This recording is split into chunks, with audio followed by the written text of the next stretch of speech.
HOA illegally cut my trees for a golf view, so I replaced them with a giant 20-foot steel wall. What could possibly drive someone to replace a line of trees with a towering steel wall? And how does a dispute over a golf view grow into something so extraordinary? If you enjoy stories like this, subscribe and turn on notifications so you never miss the next one. Tell me in the comments, what would you do if someone cut down your trees without your permission? It all started on a quiet Texas morning when something felt so wrong that I knew my life was about to change in a way I never could have imagined. My father used to say that the fastest way to discover who truly respects property is to watch what they do when they think nobody is looking. The silence woke me before the alarm ever could. It was not the kind of peaceful silence that settles over a Texas ranch before sunrise. It was empty. Wrong. The mockingbirds that normally argued from branch to branch every morning had vanished. Even the breeze sounded different. I lay there for a second, staring at the ceiling, trying to understand why the world outside my bedroom felt unfamiliar. Then the smell drifted through the open window. Fresh-cut oak. Sweet, sharp, and impossible to mistake. My heart sank before my feet even touched the floor. I pulled on yesterday's blue flannel, slipped into my work boots, and grabbed the mug of coffee waiting beside the kitchen sink. Steam curled into the cool morning air as I stepped onto the porch where I had started almost every day for the past 14 years. The mug nearly slipped from my hand. The horizon had changed overnight. 26 live oak trees, each one taller than my house, were simply gone. Their trunks had been reduced to smooth, pale stumps stretching across my property like a row of unfinished gravestones. Golden sawdust covered the ground in thick drifts that shimmered beneath the rising sun. Fresh tire tracks carved through the damp soil, leading directly toward the neighboring golf course before disappearing beyond the fence. I walked forward without saying a word. Every step crushed small twigs beneath my boots. I reached the nearest stump and placed my hand against the freshly cut surface. It was still cool from the night air. Tiny beads of sap glistened along the edge, catching the sunlight like drops of glass. Whoever had done this had finished only hours earlier. The smell of diesel still lingered faintly above the wood chips, mixing with the scent of fresh earth. Then I heard laughter. Across the property line, several homeowners stood beside their golf carts holding expensive travel mugs while admiring the newly opened view across my ranch toward the 18th fairway. One man slowly lowered his sunglasses. A woman raised her phone and snapped photographs of the sunrise. Another casually pointed toward the empty space where my trees had stood for decades. None of them looked surprised. None of them looked confused. They looked satisfied. That was the moment I stopped believing this had been a mistake. I counted every stump one more time. 26. Exactly the same number my father and I had planted together when I was 10 years old. I could still remember dragging a garden hose through the mud while he carefully packed soil around each young sapling. Back then, they barely reached my shoulders. Now they were gone before sunrise, erased as though they had never existed. Most people would have started yelling.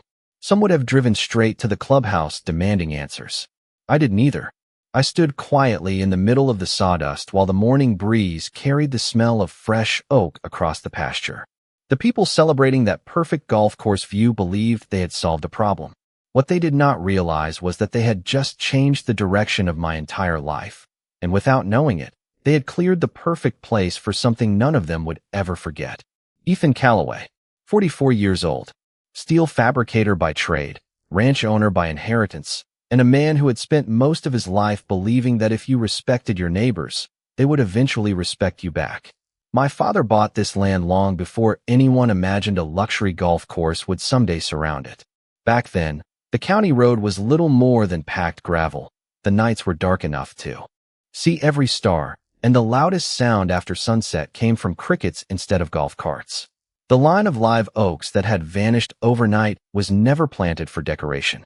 My father planted every single one by hand during one unusually rainy spring. I was 10 years old, carrying buckets of water that felt heavier with every trip while he measured each sapling with a tape measure to keep the spacing perfect. I remember asking why we were working so hard when nobody else lived anywhere nearby. He smiled, wiped the dirt from his hands, and said, "One day people will build around us. These trees will remind them that this land already belonged to someone." At the time, I thought he was talking about shade. Years later, I realized he had been talking about boundaries. After graduating high school, I never planned to return permanently. I built a career designing and fabricating structural steel throughout Texas.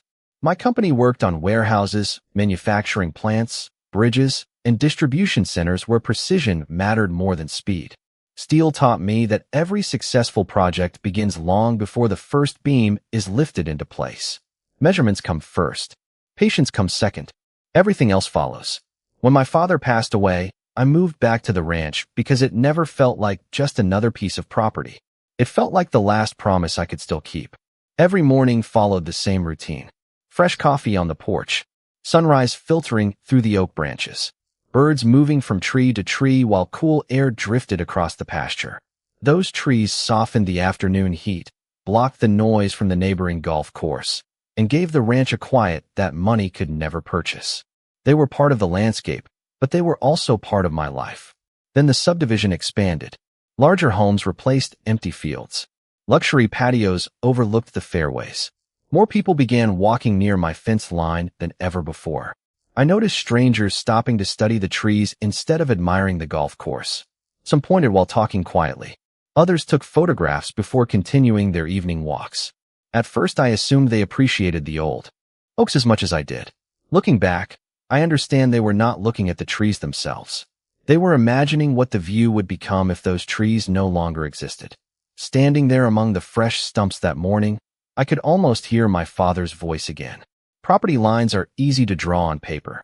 Respect for them is much harder to grow. I had no idea how far someone was willing to go for a better view, but I knew one thing with absolute certainty. Whoever made that decision had underestimated the man who learned patience one tree and one steel beam at a time. Some people do not want your land. They only want the advantage that comes with pretending it belongs to them. Looking back, I should have recognized the warning signs much sooner. The first letter from the Homeowners Association arrived almost a month before those trees disappeared. It came by certified mail in a heavy white envelope with an expensive embossed logo across the top. That alone made me smile, because my ranch had never been part of their subdivision.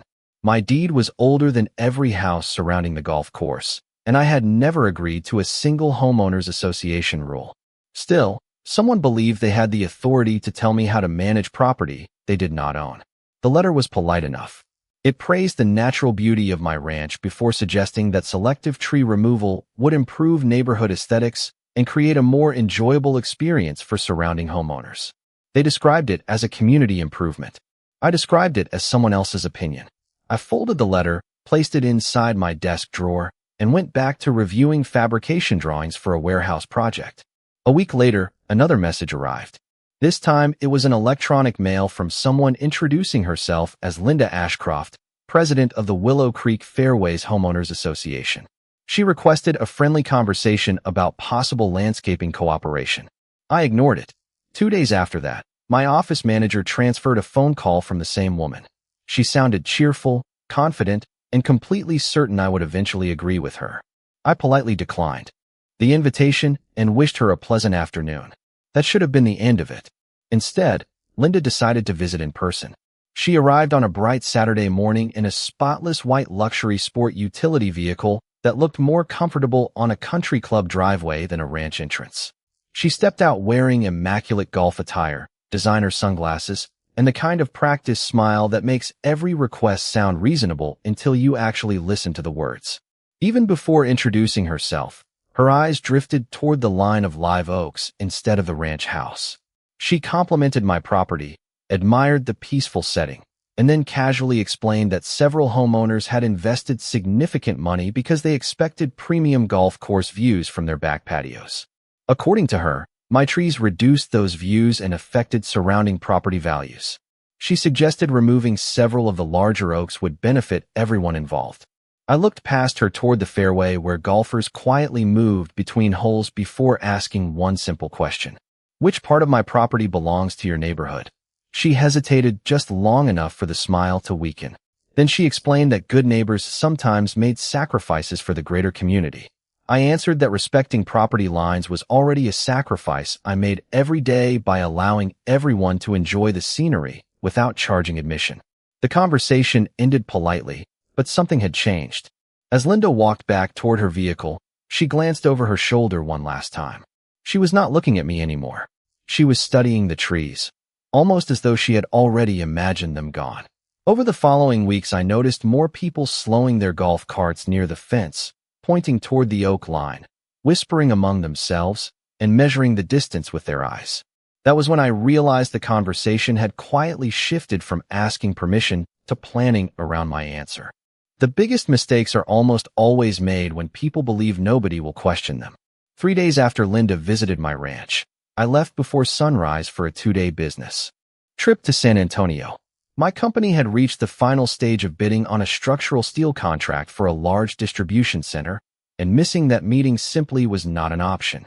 Before pulling out of the driveway, I glanced toward the line of live oaks glowing beneath the early morning light. Birds moved from branch to branch while the cool breeze carried the familiar scent of damp grass across the pasture. Everything looked exactly as it always had. I had no reason to believe it would be the last time I ever saw that view. The meetings went well, and by late Saturday afternoon, I was driving home with signed paperwork resting on the passenger seat beside me. The closer I came to the ranch, the stranger everything felt. Nearly a mile before my entrance, I noticed fresh tire tracks from heavy equipment crossing the shoulder of the county road. A few minutes later, my phone vibrated with another missed call from my neighbor, Frank Dawson. Frank rarely called unless something truly mattered. Before I could return the call, the smell reached me through the open truck window. Fresh oak, stronger than ever, mixed with diesel fuel and damp earth. My stomach tightened immediately. As I turned through the entrance gate, my headlights swept across stacks of freshly cut logs neatly arranged beside the road. For a moment, my mind refused to connect what my eyes were seeing. I stopped the truck, stepped out, and stood completely still. The familiar green wall separating my ranch from the golf course had disappeared. 26 smooth stumps stretched across the property line in perfect sequence, each one cut cleanly only inches above the ground. Golden sawdust blanketed the soil, and deep tire marks crossed sections of my pasture before leading back toward the golf course. It did not look like storm damage. It looked organized, planned, deliberate. Frank arrived only a few minutes later in his old pickup, removed his hat, and apologized before saying anything else. He explained that several commercial trucks had arrived shortly after sunrise while I was gone. The crews wore matching safety vests and carried paperwork identifying themselves as Green Horizon Landscape Services. According to the foreman, they had authorization to complete a landscape improvement project along the property boundary. Frank questioned them when he realized they had crossed onto my land, but they confidently produced survey maps, signed work orders, and permit documents that appeared completely legitimate. By the time he became suspicious enough to drive home and look for my number, the crews had already finished loading the logs onto flatbed trailers. As we walked together across the fresh sawdust, I noticed a clear plastic document sleeve hanging from my mailbox. Inside was a professionally printed invoice on expensive paper. Across the top were the words Landscape Enhancement Project. Beneath that, in smaller letters, it thanked me for supporting neighborhood beautification. At the bottom of the page sat the familiar Homeowners Association logo I had seen on Linda's letters only weeks before. I folded the invoice carefully and slipped it into my jacket pocket. Frank expected me to explode with anger. Instead, I quietly counted every stump one more time. 26. Then I looked across the open landscape toward the golf course where the evening sun now shined without a single tree standing in the way. That was the moment I understood this had never been a misunderstanding. Someone had made a calculated decision, and they believed there would never be consequences. On Monday morning, I gathered every document I owned before leaving the ranch. The property survey my father commissioned years ago, the deed, photographs of the freshly cut stumps, the invoice left in my mailbox, and the business card from Green Horizon Landscape Services all fit neatly inside a worn leather folder that had traveled with me to countless construction meetings. I drove first to the county sheriff's office because I wanted the facts documented while everything was still fresh. The deputy listened carefully, studied each photograph, and compared the survey with the property description. He explained that ownership of the land appeared clear, but determining who had authorized the work and under what circumstances would require additional investigation. He encouraged me to preserve every document, every photograph, and every conversation because details often mattered more than emotions. I thanked him, shook his hand, and left with the same calm expression I had worn since discovering the empty tree line. My next stop was the office of Green Horizon Landscape Services. Their operations manager invited me inside almost immediately after seeing the invoice. He looked genuinely uncomfortable as he reviewed the paperwork. He explained that his company had received what appeared to be complete authorization, including a survey, signed work order, and supporting documents identifying the project as an approved landscape improvement. He admitted his crew believed they were working under valid instructions and promised to cooperate fully by preserving every record connected to the project. I believed him. His employees had followed the paperwork placed in front of them. The larger decision had been made somewhere else. That afternoon, I accepted an invitation to meet with representatives from the neighborhood association inside their clubhouse conference room. The atmosphere remained polite from beginning to end.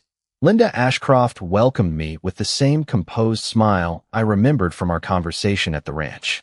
Framed tournament photographs lined the walls while fresh coffee sat untouched in the center of the table. Linda described the situation as an unfortunate misunderstanding and suggested everyone should focus on finding a practical solution rather than assigning blame. Several board members quietly nodded without saying much. When she finished speaking, everyone looked toward me, expecting an immediate argument or demand. Instead, I carefully placed the invoice, the survey, and several photographs on the table, allowed everyone a moment to study them, then gathered the papers again without raising my voice. I thanked them for their time, wished everyone a good afternoon, and walked back to my truck. As I closed the driver's door, my attorney called to confirm he had begun reviewing the county zoning code together with the original survey records. I smiled for the first time since that quiet morning. Everyone I had spoken with expected the next step to be a lawsuit. They did not realize my attention had already shifted somewhere completely different. Sometimes the strongest response is not the loudest one. Sometimes it begins with understanding every line printed on a blueprint before anyone else realizes a new plan even exists. The strongest structures are never built in the field. They are built in the quiet moments when nobody else realizes the work has already begun. I spent the next several evenings inside my fabrication shop instead of sitting on the porch. The familiar smell of machine oil, fresh steel, and welding wire replaced the scent of oak that had filled the ranch for so many years. Long after my crew had gone home, I spread property surveys, county zoning maps, engineering manuals, and building regulations across the large conference table overlooking the shop floor. Outside, rain tapped softly against the metal roof while overhead lights reflected from stacks of weathering steel waiting for future projects. My attorney had highlighted several sections of the county development code, but one paragraph immediately caught my attention. The county permitted freestanding privacy and sound barriers on private property when they met engineering standards, required setbacks, and structural safety requirements. I read the page again, then a third time, making certain I had not misunderstood a single sentence. My ranch was outside the jurisdiction of the neighboring homeowners association. Their rules ended at their own property line. County regulations governed mine. That difference changed everything. I picked up my phone and called Angela Morris at the county planning office the following morning. Without mentioning names or recent events, I described a hypothetical privacy barrier on agricultural land and asked about the approval process. She patiently explained every requirement, from engineered foundations to wind load calculations, drainage clearances, inspection schedules, and final occupancy documentation where applicable. Nothing about the process sounded impossible. It simply required careful planning and complete compliance with the code. Fortunately, careful planning was exactly what my company had practiced for years. After ending the call, I walked onto the fabrication floor where my project manager, Mike Reynolds, was reviewing shop drawings for another contract. I asked him to clear the largest drafting table in the building. He raised an eyebrow but did not ask questions. By lunchtime, large rolls of engineering paper covered the table. We began designing a freestanding weathering steel privacy barrier that would complement the landscape instead of looking industrial. Every measurement exceeded the minimum structural requirements. Every foundation depth accounted for local soil conditions. Every expansion joint, anchor plate, and support column was calculated with the same precision we used for commercial buildings. We were not designing something temporary. We were designing something that could stand for decades. A three-dimensional model slowly appeared on the computer screen as the days passed. The weathering steel would naturally develop a rich bronze finish over time, blending into the Texas landscape while requiring very little maintenance. Looking at the rendering, I realized the project felt less like revenge and more like restoration. I was replacing certainty where uncertainty had taken root. Once the engineering package was complete, I assembled every drawing, calculation, survey, and supporting document into a permit application thick enough to fill an entire binder. When I handed the package across the counter at the county office, the clerk smiled politely and said it would be reviewed like every other project. That was exactly what I wanted. No favors, no shortcuts, just the law applied exactly as it was written. As I drove back toward the ranch, the empty skyline no longer reminded me only of what had been lost. For the first time since that quiet morning, I could clearly picture what would soon rise in its place. The county approval arrived without fanfare, just a stamped envelope waiting inside my mailbox on a warm Thursday afternoon. I opened it while standing beside the same row of stumps that had greeted me every morning since the trees disappeared. Inside was exactly what I had hoped to see. Every required signature, every reviewed drawing, every engineering calculation accepted without revision. The permit was not a victory.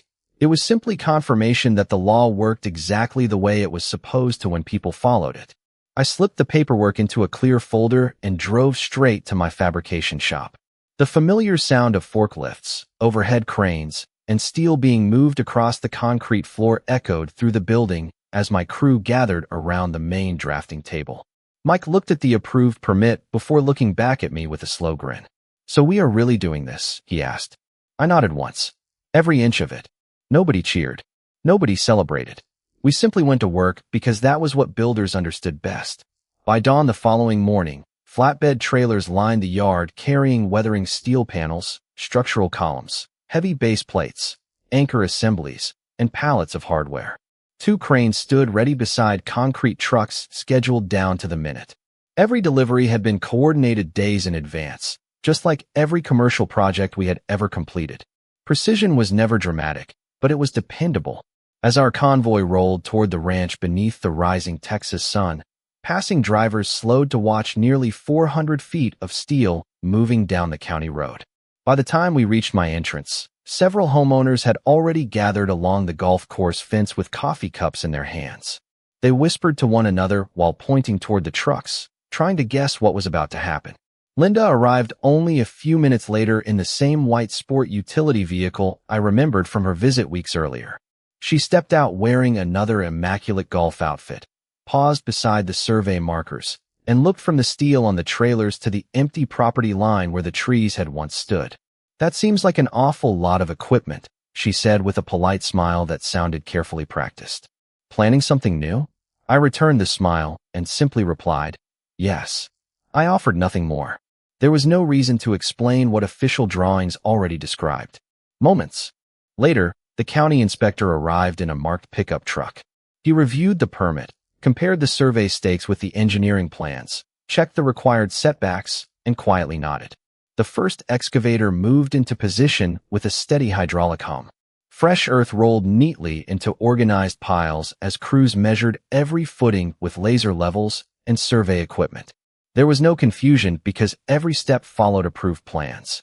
Linda walked toward the inspector holding a folder of her own, speaking calmly while pointing toward the construction area. He listened respectfully, reviewed the permit once more, and answered with the same professionalism he had shown since arriving. Whatever concerns she raised, they did not change the approved documents resting on the hood of his truck. She slowly lowered her folder without another word. Throughout the morning, more residents gathered along the fence, watching columns of weathering steel being unloaded one by one. Nobody seemed certain what the finished structure would look like, but every passing hour made one thing increasingly clear.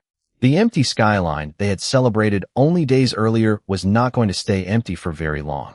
Standing beside the first completed foundation, I looked across the property exactly where my father had once planted those young oak trees. This time, however, I was not imagining what had been lost. I was watching the future take shape one measured step at a time, knowing that patience, preparation, and respect for the law were about to become visible to everyone on both sides of the property line.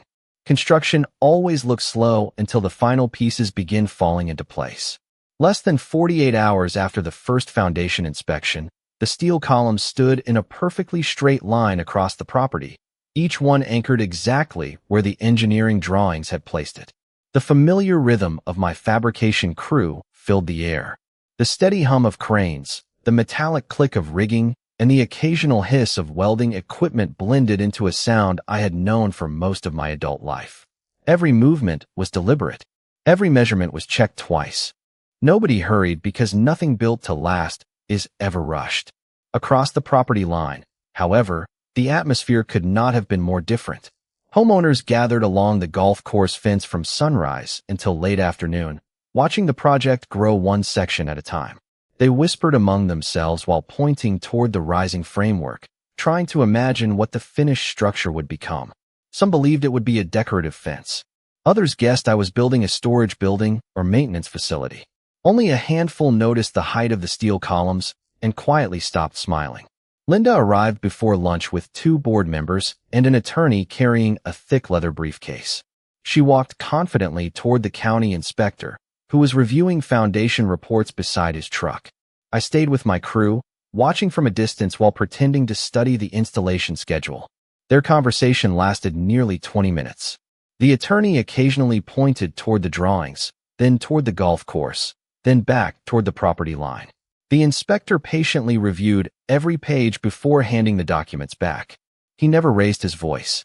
He simply tapped the approved permit resting on the hood of his truck and nodded toward the survey markers identifying the legal construction area. The discussion ended exactly as quietly as it had begun. Linda thanked the inspector, closed her folder, and slowly walked back toward the fence without looking in my direction. By mid-afternoon, the first weathering steel panels began rising beneath the cranes. Suspended high above the ground, each panel reflected warm sunlight before settling gently between the columns with remarkable precision. Heavy bolts secured every connection while my crew verified alignment using laser levels and digital measuring equipment. From the clubhouse patio, golfers paused between holes to watch the work continue. With every panel installed, another portion of the fairway disappeared from view. By sunset, the transformation had become impossible to ignore. The open landscape that had existed since the trees disappeared was gradually replaced by a clean, architectural line stretching across the ranch. Instead of looking harsh, the weathering steel already carried soft bronze tones beneath the evening light, blending naturally into the surrounding Texas landscape. Several days later, the final section slid into place with almost surprising simplicity. The cranes lowered their hooks, the last bolts were tightened, and the project quietly came to an end.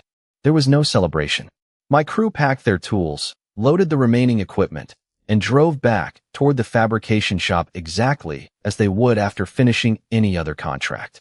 The greatest satisfaction came later that week when independent arborists completed their assessment of the removed trees and prepared a detailed valuation for insurance representatives reviewing the documented property loss. Green Horizon Landscape Services cooperated by providing contracts, work orders, and project records, allowing the facts surrounding the original authorization to be examined through the proper legal and insurance channels. Standing on my porch that evening, I watched the setting sun reflect across the new bronze steel barrier. It no longer felt like a response to what had happened. It felt like part of the ranch itself, a quiet reminder that careful preparation often accomplishes what anger never can. People often believe the end of a story is the day someone wins. I learned it is the day peace quietly returns. Several months passed, and the weathering steel gradually changed from dark gray to a deep bronze that seemed to belong to the Texas landscape as naturally as the old stone house behind it. Morning sunlight no longer poured straight across the golf course. Instead, it warmed the textured steel before spilling gently across my pasture.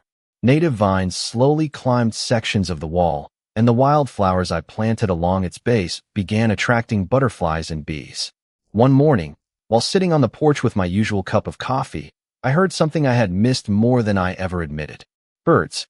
At first, only one mockingbird landed on a fence post near the new grove of young live oaks I had planted farther inside the ranch. A few days later, Several more returned. The sound was different from the chorus that once filled the old tree line, but it reminded me that nature has a remarkable way of beginning again when given enough time. The insurance process eventually reached its conclusion through the normal legal channels. Independent arborists, survey records, contractor documentation, and property evaluations helped establish the financial impact of losing mature live oaks that had stood for decades. The compensation covered restoration work, replacement planting, and related expenses connected to the documented property loss. I used a portion of those funds to improve the ranch rather than simply replace what had disappeared. New irrigation lines were installed for the young trees. Additional native grasses were planted across the pasture, and I expanded a small wildlife habitat my father had always wanted to build but never found time to finish. The ranch felt alive again, just in a different way. Around the neighborhood, things quietly changed as well. A new homeowners association board was elected after the next annual meeting, and conversations about respecting neighboring property became noticeably more careful. Whether that change came from experience, reflection, or simple common sense did not really matter. What mattered was that boundaries were no longer treated as suggestions. Frank still stopped by every Saturday morning with fresh donuts from the local bakery. We would sit on the porch, watching the sunrise reflect across the bronze steel while talking about weather, cattle prices, and whatever project I happened to be building next. One morning he laughed, looked toward the wall, and said, "You know, people drive by just to see it now." I smiled because I had noticed the same thing. Trucks occasionally slowed along the county road. Curious visitors glanced toward the long bronze barrier before continuing on their way. Some probably wondered why it existed. Only a handful knew the story behind it. That was perfectly fine with me. Not every lesson needs a sign explaining it. Sometimes the result speaks clearly enough on its own. I still think about my father whenever I walk the ranch at sunrise. He once told me that respect is something you practice long before anyone tests it. Back then, I thought he was talking about neighbors. Now I understand he was also talking about myself. Losing those trees hurt far more than I expected, but allowing anger to make my decisions would have cost even more. Patience gave me time to understand the law. Preparation gave me the ability to act. Respect for the process allowed everything else to follow. The trees that once marked the edge of my ranch may be gone, but the values they represented are still standing. In the end, nobody remembered the argument nearly as much as they remembered the quiet reminder stretching across that property line, proving that the strongest response is often the one built carefully, lawfully, and meant to last for generations.